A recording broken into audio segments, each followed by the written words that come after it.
বেসরকারি ব্লাড ব্যাঙ্কগুলি থেকে ভিন রাজ্যে ব্লাড ব্যাঙ্কগুলিতে রক্ত এবং রক্তের উপাদান বিক্রি করার যে চক্র রাজ্যে সক্রিয় রয়েছে, সেই ঘটনার তদন্তে আরও আঁটোসাঁটো মনোভাব নিল স্বাস্থ্য ভবন।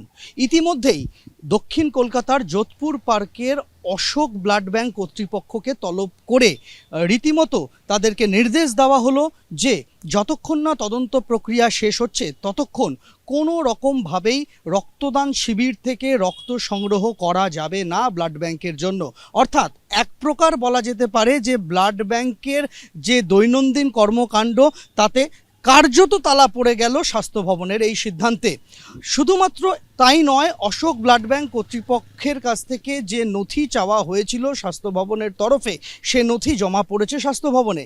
স্বাস্থ্য ভবন সূত্রে খবর, জানুয়ারি থেকে জুন মাস পর্যন্ত 6 মাসে বিহার এবং উত্তরপ্রদেশের বিভিন্ন বেসরকারি ব্লাড ব্যাংককে এবং একাধিক সংস্থা যারা এই প্লাজমা কিনে থাকেন তাদেরকে মোট প্রায় 2 কোটি টাকার কাছাকাছি রক্ত এবং রক্তের উপাদান বিক্রি করেছে দক্ষিণ কলকাতার এই ব্লাড ব্যাংকটি, যার মধ্যে 33 লক্ষ টাকার আরবিসি বিক্রি করা হয়েছে, অর্থাৎ লোহিত রক্তকণিকা, গত 6 মাসে, এবং প্রায় 1.5 কোটি টাকার কাছাকাছি তারা প্লাজমা বিক্রি করেছেন শুধুমাত্র একটি বহুজাতিক সংস্থাকে। যে নথি তারা জমা দিয়েছেন তার থেকেই জানা যাচ্ছে, এমনটাই স্বাস্থ্য ভবন সূত্রে খবর।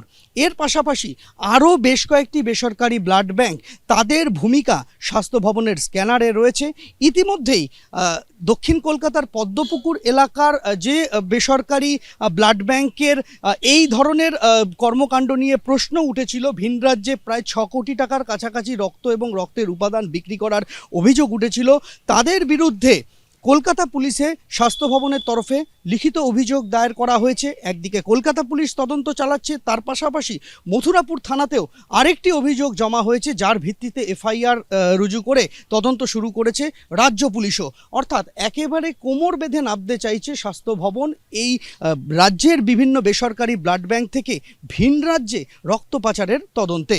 অভিজিৎ দত্তর সঙ্গে সন্দীপ সরকার, এবিপি আনন্দ, কলকাতা।